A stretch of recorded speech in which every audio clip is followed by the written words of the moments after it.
Hello, my name is Konstantin Sterkhov. Today I'll be taking you on a journey to paint stunning work with watercolor. A little bit of ochre. You don't see there in the sky, but I will take some ochre still and do some move like this way. Just a little bit wetting the paper, but not fully. And then blue.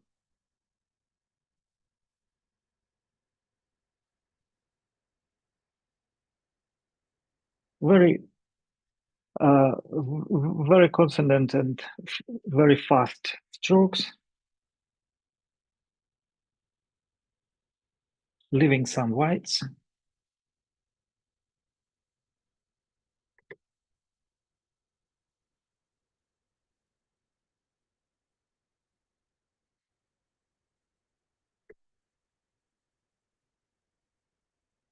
This and coming here. Yeah, I already almost ruined it, but actually not. It's still there, all these white roofs.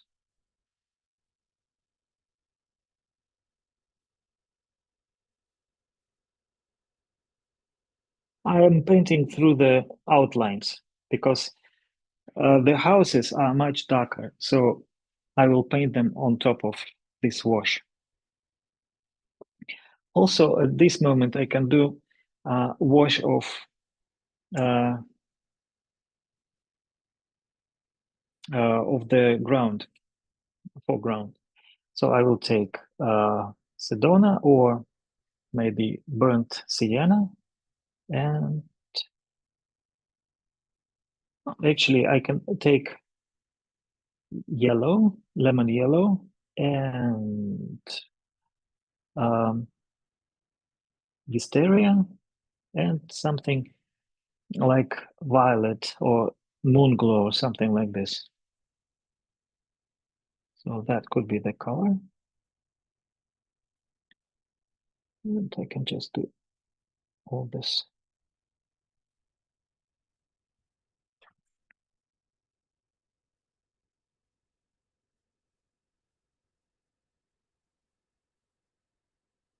Going through the shadow.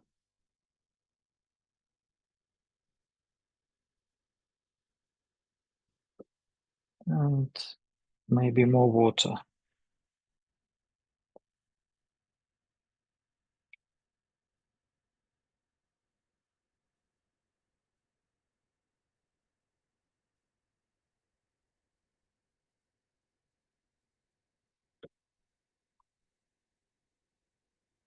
Now it looks quite dark, but it will not be so looking so dark when we have more of tonal values when we paint the darker parts.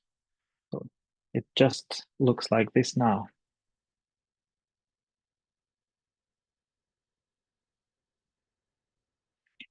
And I can add a little bit of color to the houses, and that will not be the tone which is the tone of these houses that we'll we will have later there. Just the first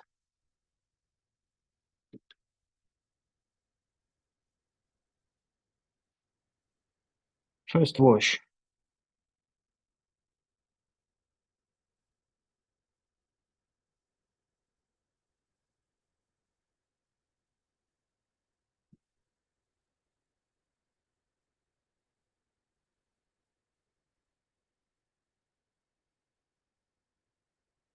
It's sienna, ochre, and maybe burnt sienna, the mixture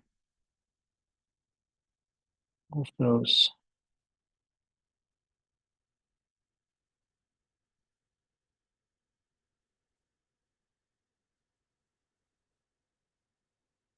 Now we're just indicating where we have everything, just to find the right places for things there.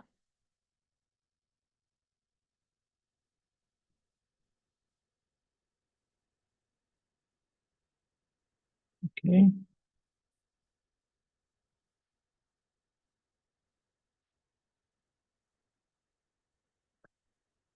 We can also remove into the brush. When the brush is thirsty, it takes inside all the drops. So now we have the drop inside the brush.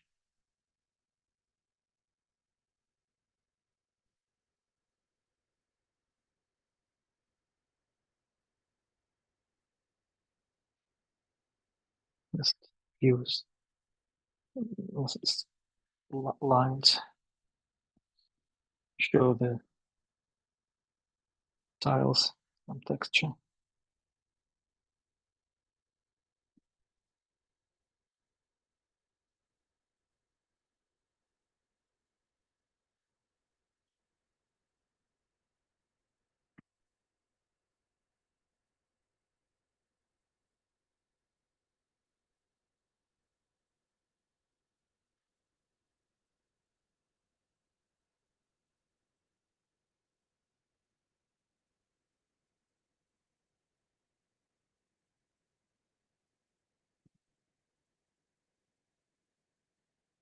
Okay, so that's the first layer, the first wash.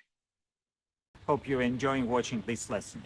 I have something special for you. I'm inviting you to join my free workshop. It's completely free, so click the link in the description to sign up. I'd love you to see there and paint together. So the whole sky, those area where I need the softness, and all the way down here to the boats. Not very wet, but kind of moist. And now I can mix something for the mountain. So let it be blue. It's green, but I'm not taking green here. I'm taking blue and ochre.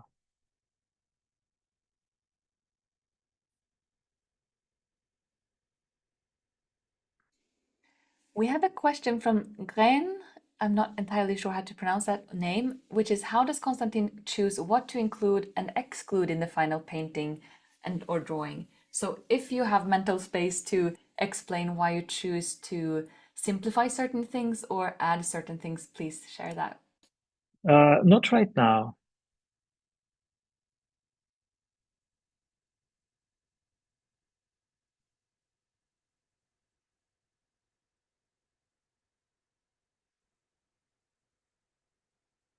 So now I'm just doing the background mountain, which is a little bit misty because of aerial perspective, because we have a lot of air in between. And now we can go there.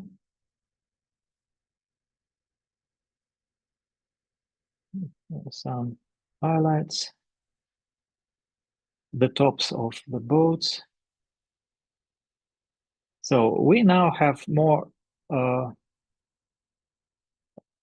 contrast.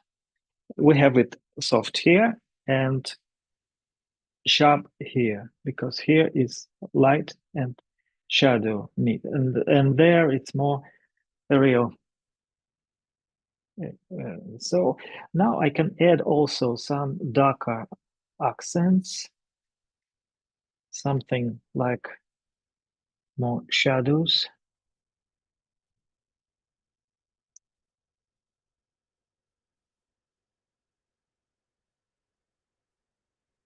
Just some texture of those trees.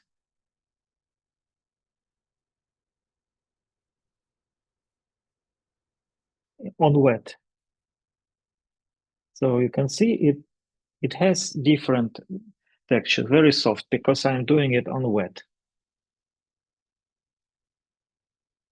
It's not necessarily to do everything only on wet or only on dry. You can vary the approaches. in one painting.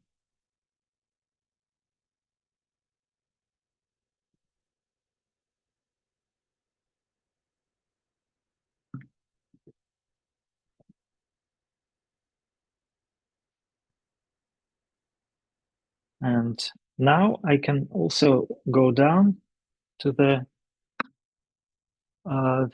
water and add some blue. It's what kind of blue it is. It can be maybe more like sky in that part, which is further.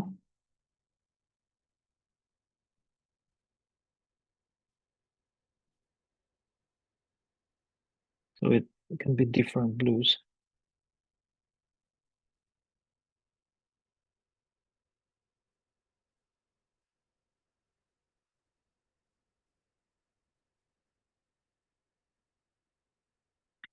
So here could be that kind of blue.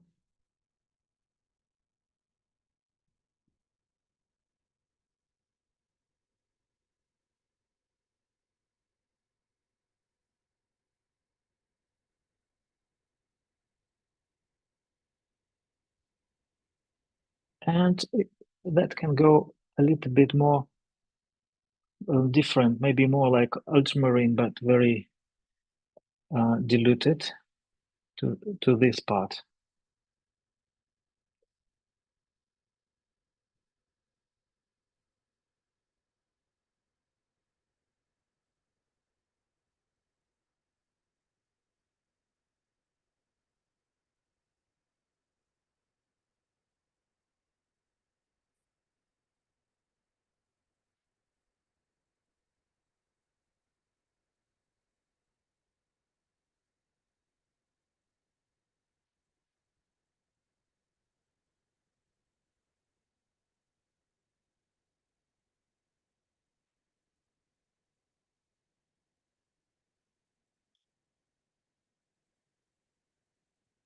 So we are going here, and also those parts which are in shadow, we can also cover with some kind of blue.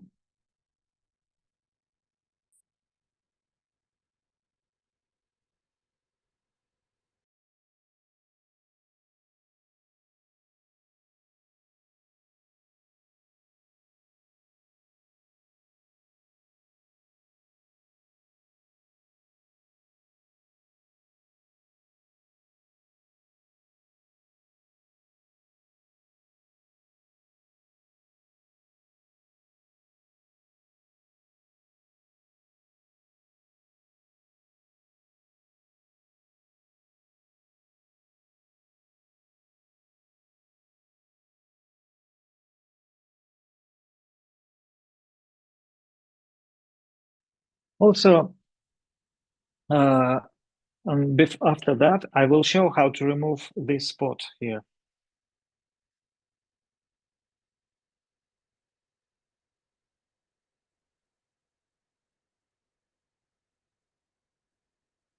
So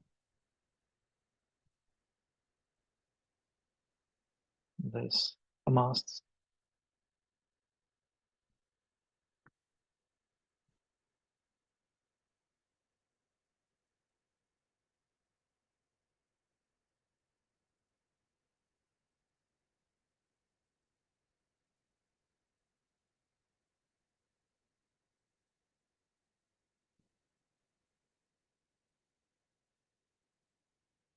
and some also accent there, some flags or doing.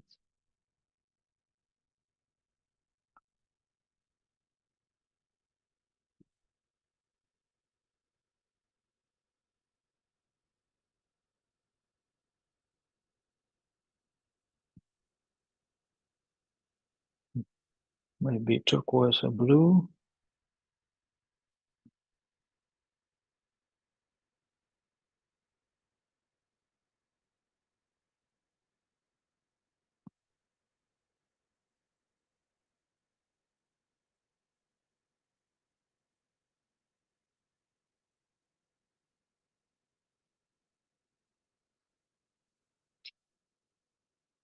And now this one, how to remove it.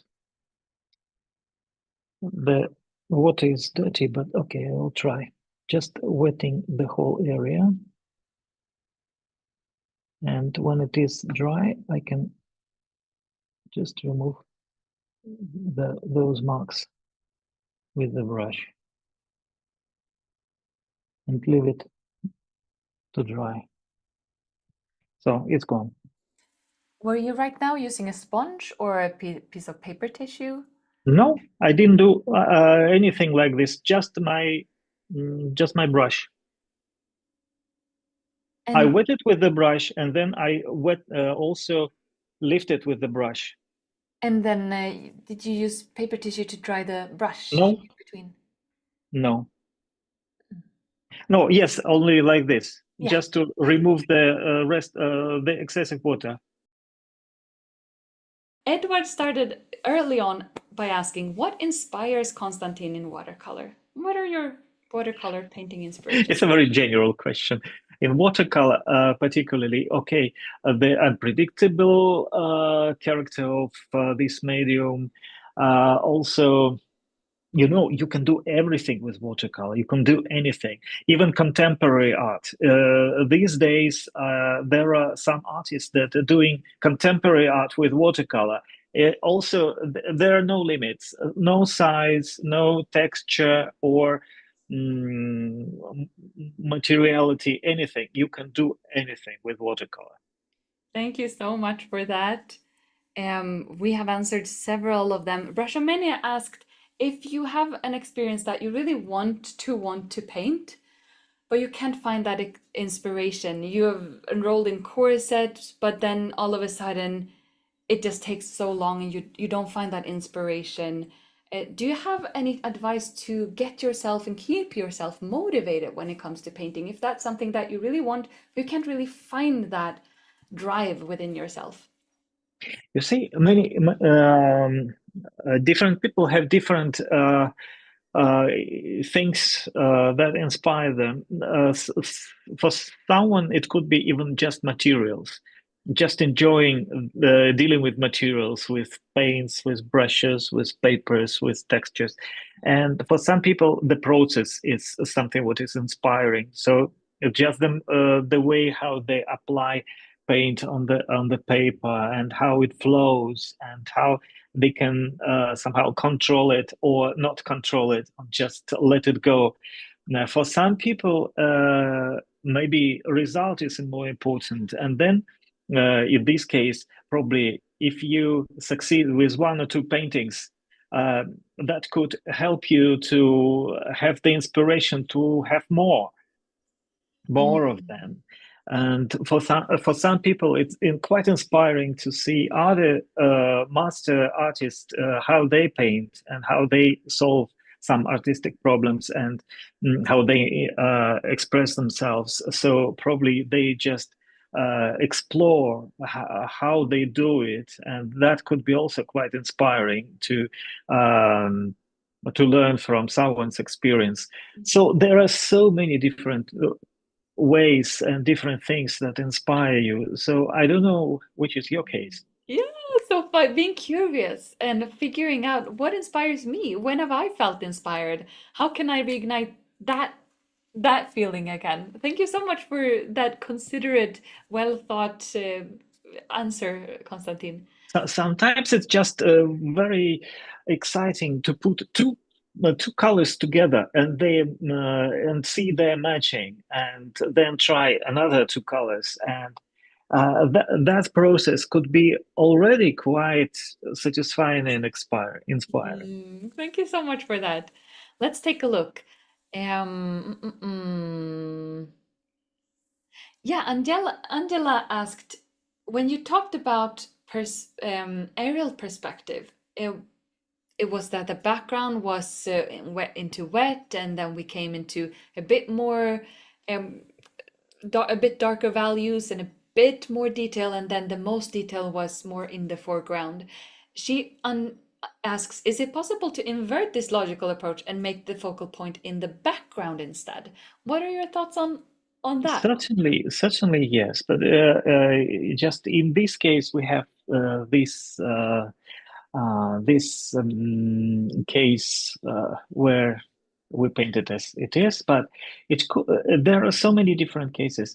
It can be light objects in the background, and it could be the focal point. And we can move a focal point from foreground to background, or in the mid. We can place it in the midground, or we can place it out of the center somewhere on the side. So it's all up to you. You are the artist, but you have to understand how it works and how to operate with it. So this program that we are representing is exactly for that, so that you understand how it works and how you can operate with all these rules. Thank you so much. Let's take a look. Maria asked, is it possible to have more contrast in the drawing itself before starting painting? Or do you prefer to keep it very light and not very much contrast with the graphite? If you could see, I was not very careful about my pencil lines and marks. I was even hatching something with my pencil before I started painting. So I'm not so careful about it. And I like all these additional textures that pencil can leave on your paper. So anyway, the painting with the watercolor is much stronger than marks of the pencil. So usually all these marks are just covered with the paint and just disappear. So it doesn't matter. If you do it a little bit harder, then probably you will just add additional texture to your painting, and probably that could be even more vivid. So it's up to you. I don't think it's something good or bad. It's just your personal decision. Thank you. And then we have a question from Gry about touching the paper with fingers and hands. Some artists claims it's a big no-no and others don't bother that much. What is your opinion, and if so, why? Well, if the paper is of good quality, it can bear quite a lot of things, and you can touch it, of course, carefully, not with oily fingers, but generally, good paper could bear quite a lot of things, and you can even wash, lift completely, or you can wash it with a sponge. You can do something else, and it's quite all right. But if you mean that when you paint and some part of your painting is still wet, then certainly you should be avoiding touching those areas which are not dry yet. And for that, I can show you can have also kind of stick which you can put on your a little bit away from the area where you work, and then you can rest your hand on this stick and do the detail. It helps you to have a steady hand. But usually I use my finger to rest my hand and to make my hand steady for some details. But if it is all wet and you cannot touch your painting, then you can use a stick. Thank you for that. And the Gry's question was one of those that was repeated in the chat, so that was perfect for us to cover that. We also have a question from Jesse. How would Konstantin unite the figures? Is that something that you could do on this piece, for instance, or could have chosen to do? Yeah, yeah. I could add more figures in between, maybe with the lighter tone, and I would bring forward probably some group of it. Maybe I would leave those one like this and make darker this group, and maybe out of one I would make a group also behind something, so that some tone and some smaller figures would unite it in groups. Probably also here. Maybe I wouldn't enhance this one, because then it draw attention from this one, which is supposed to be a focal point, to the side. It's not good. but here I still could do something. Thank you for that. We have a question from Sue regarding the paints. Do you re-wet those paints or do you use them fresh every time? Do you prepare them before a painting session? No. You see, I use paints from tubes, and I put them in this kind of box, plastic box, which I also use for as a palette. So as you can see, I just mix colors here. But all the paints are from tubes, and if you leave them for 24 hours, they become like paints from from pans, usual paints from pans, because they become hard. And every time when you have to paint, you just wet them a little bit, and they are ready for painting, and then they become hard again. So just a constant process. The same happens with the paints in pans. You just wet them when you paint, and then they dry and they are hard again.